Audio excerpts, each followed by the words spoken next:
Deer guys আসসালামু আলাইকুম। আছে সে শিবাতুল্লাহ। এখানে আমি আসতে না আসতেই সে আমার একটা ভেরি ইন্টেলিজেন্ট প্রশ্ন করলো। সে আমার বলতেছে, ভাই আপনি কি একটা প্রশ্নের অ্যান্সার দেখাবেন? আমি বললাম, তুমি কও দেখি, আমি মূর্খ সুর্খ মানুষ পারি কিনা। সে আমার বলতেছে, যার ওজন আছে এবং জায়গা দখল করে তাকে কি বলে? পরে তো আমরা ছোটোকালে ওই যে বিজ্ঞানে পড়ে রয়েছি, যার ওজন আছে জায়গা দখল করে তাকে পদার্থ বলে, মানে কোনো ধরনের বস্তু। তাহলে আমি এটা একটা পদার্থ বিজ্ঞানের ভাষা। তাহলে আমি সেই প্রশ্ন করছি যে এটা পদার্থ বলে।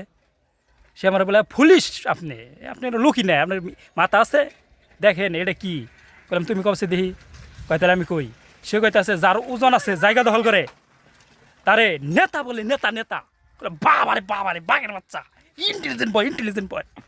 বাংলাদেশের আমার মনে হয় নোবেল প্রাইজ পদার্থ ওরে দেওয়া উচিত। ওরে দিতে হবে নোবেল প্রাইজে ওরে।